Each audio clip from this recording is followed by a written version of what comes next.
Hi guys, so we come to the last little fun bit of handstands, which is where you get to play a little bit in shapes.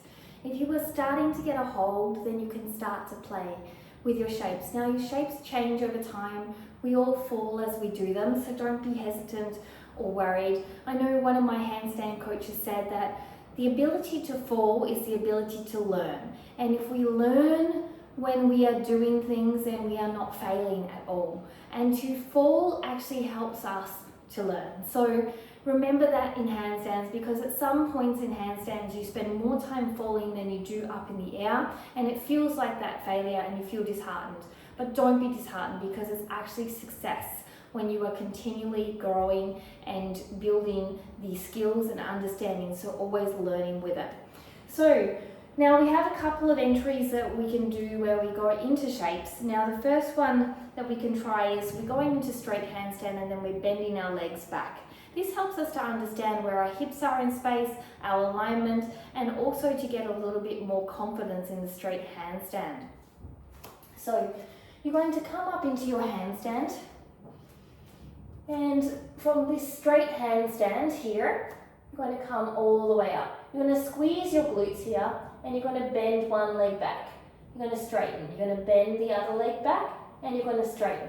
And then you're going to bend both legs. Now, no piking here. You've only got to push your hips forward, and you're going to straighten. And you're going to repeat that sequence multiple times to allow yourself to get familiar with. So what happens when we bend our legs?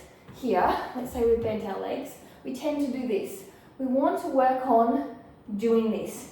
This is going to allow us and help us to work on understanding this and not this. So when we pike in handstands, it becomes a lot harder and more difficult for us to be able to do the handstand and hold the balance. So by doing this handstand and by bending the knees, we get to see what our natural body reaction is and work on that hip thrust that you would use in your glutes, in your bridge or your wheel pose, and use that power to keep that straight line, okay? So that's the first one. There's so many options. The next one we're going to go up to, we're going to do a tuck and then a straight, just to feel what it's like. Remember, there's always the wall, so you could face the wall and do it on that way as well. So again, you're going to come up into your handstand. As you go up, make sure that you are feeling confident and come into your tuck. Now, from here, you're just going to extend your legs up and bring your legs down. And bring them right into your chest, push away from the ground. Extend your legs up, push away from the ground, and bring your legs down.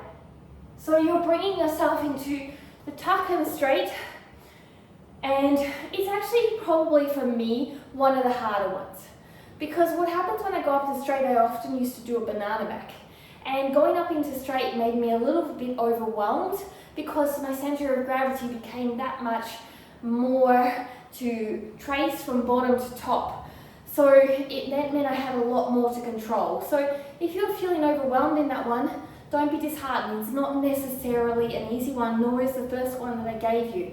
They do take a little bit of time and awareness, but they are brilliant for building that in shapes. So the next one I'd like to give you is a straddle and a tuck. So a straddle and a tuck is a lovely shape because it stays in the same plane, but the difference with this shape is when you're doing legs, when the leg comes out here, you have to rotate it.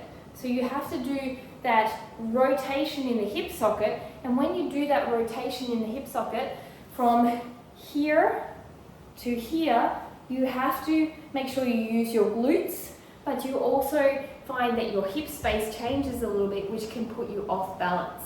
So you want to come into your handstand, and you bring yourself into your straddle, and then you bring yourself into your tuck. Bring yourself into your straddle, bring yourself into a tuck.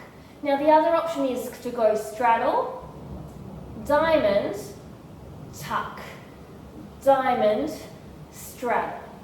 So you can do either option. You can do that, or you can do the tuck. So your choice of which one you want to play with Both are brilliant methods to be able to find your balance, but some you may even want to start with tuck and diamond, not even going out to the straddle. So take your time to play with these. They are both really legitimate options, but again, like I said, each body is different. So each body is going to find different grace in each movement. So the more you can play with these shapes and feel out these shapes, the better you're going to have more awareness in your body, and also a better practice aligned for you at the moment in time that you're doing your practice. And remember, our practices are always changing. So from when I first started practicing to now, I like different shapes. Now another two options we can probably look at today, I may not be able to fit one in due to the space, we'll have a look, is the straddle to smaller straddle. So you're going to, again, you have to use that hip rotation, so you're coming up and you've got to rotate to bring your leg up and down, okay? So you're coming into your straddle, and then from here you're going to go halfway and come down. Halfway and come down. And when I'm going up the halfway, I'm squeezing my glutes. And when I'm coming down, I'm rolling out my legs. This is really good for hip space awareness and helps you to understand where you are in space when your hips are moving a little bit back and forth. This is a bigger experience, but this helps us to learn control of the hip space. Always remembering to push heavily away with the arms, which is really, really important as you go through this. So I have one more. It is bucketing down outside with rain. You can probably hear it. Can't believe how heavy it was. Just a moment ago, it was the most beautiful sunny day, and now we have storm and thunder. Crazy. So the last one is doing a helicopter movement with our legs. So we can't start it in split, and we're spinning our legs around in this motion. This is again another awareness of hip space and just giving us another leg shape to play with.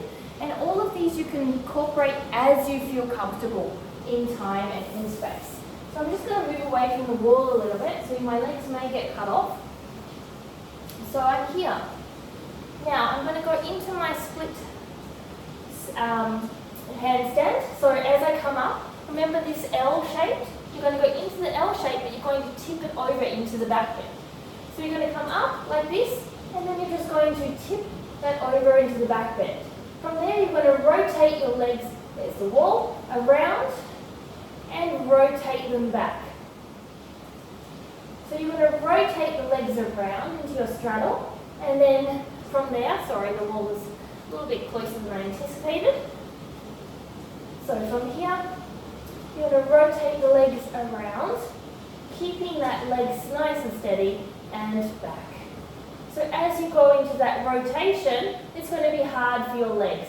You can also come up to the center line, split it out, and then rotate it again. And then come up to the center line, split it out, and reverse it back. Try not to hit the wall. Right, so there are your options in this course for some things to play with once you get your balance. It's never going to be perfect. You're always going to have times when you're going to fall, times when you're not perfect. You've even seen me jump up a little bit and come down, just like when I hit the wall. Unexpected things happen. But practice these. So start with 1 rep, then build up to 3 reps, build up to 5 reps, and eventually build up to 10 reps. That's when you know you've got a really solid presence of that practice.